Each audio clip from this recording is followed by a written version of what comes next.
Hello there, very good afternoon. This is Lunchtime News on MTV Sports. My name is Arun Rajratnam. Let's start off with your headlines first.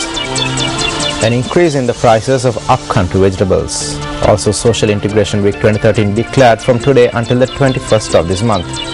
Typhoon Solik batters the east coast of China's Jiangxi province. Now moving on to those stories in detail, District Secretary of Nuwara DPG Kumarasiri says that the prices of vegetables in the upcountry areas have increased. Kumarasiri attributes the increase in vegetable prices to the destruction caused by heavy rains to certain farmlands in the Nuwara districts. Due to incessant heavy rains, farmlands that cultivated potatoes, beetroot, carrots, cabbage and leeks were destroyed. Hence, there is an increase in the prices of these vegetables in the market. The public has to bear this price increase as it is the only way in which we can protect our local farmers. The farmers have begun to prepare the land for cultivation once more. I am sure this situation will pass in a couple of months. Well, now Social Integration Week 2013 was declared today and it runs until the 21st of this month. Minister of National Languages and Social Integration Vasudeva Nanayakara said that finding solutions through social integration to the problems faced by the people was the aim of declaring this week.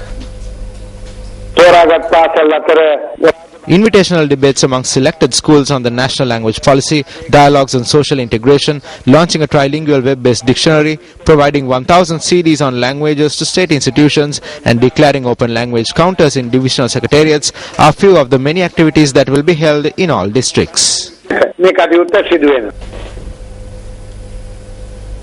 Well, still in local news, convener of the Inter-University Students Federation Sanjeeva Bandara, who was arrested on charges of violating his bail conditions, was released on bail by Colombo Fort Magistrate Thilina Gamage today.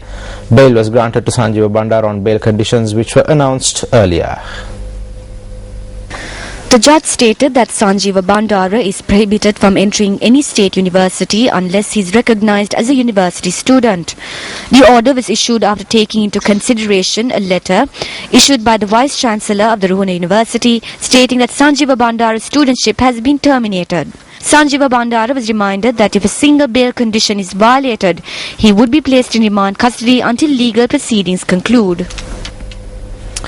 Well, also French Ambassador to Sri Lanka Christina Robicon says that bilateral and trade relations between Sri Lanka and France has improved by 60% between 2002 and 2012. She made this statement in view of France's National Day, which was celebrated in Colombo last night.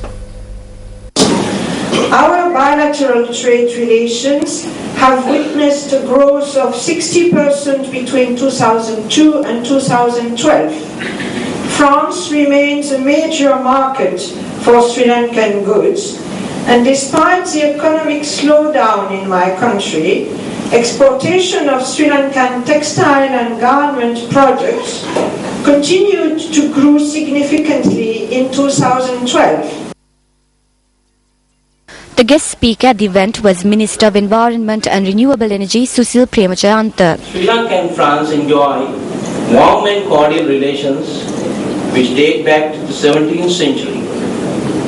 Following the establishment of formal diplomatic relations between Sri Lanka and France on 27th October 1948, cooperation between two countries, the political, economic, educational and cultural spheres have grown and consolidated.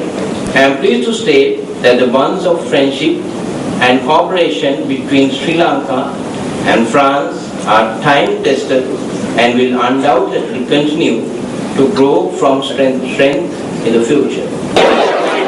Many invitees attended the event, including former President Chandrika Kumaratunga and Deputy Speaker Chandima Veerakodi.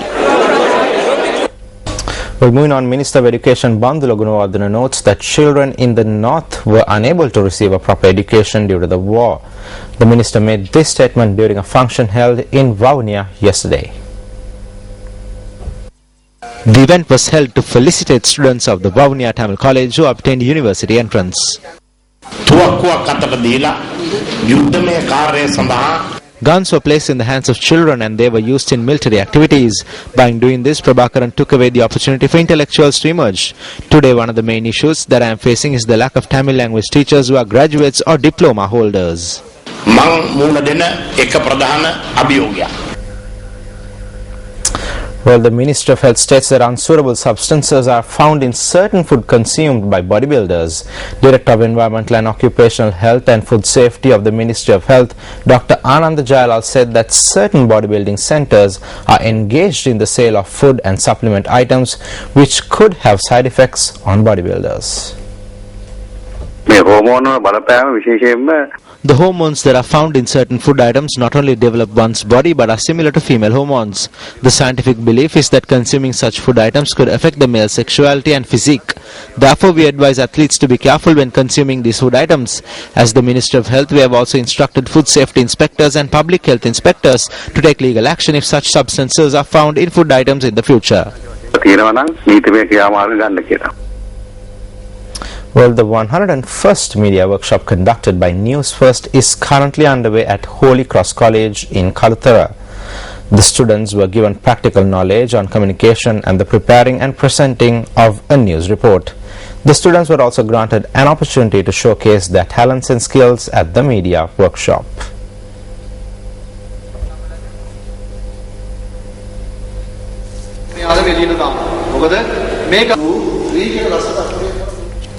Well, certain development projects which are initiated with public funds are never completed, and therefore money and resources allocated for such projects are wasted. This is the plight of a development project in the Busa area in Gaul.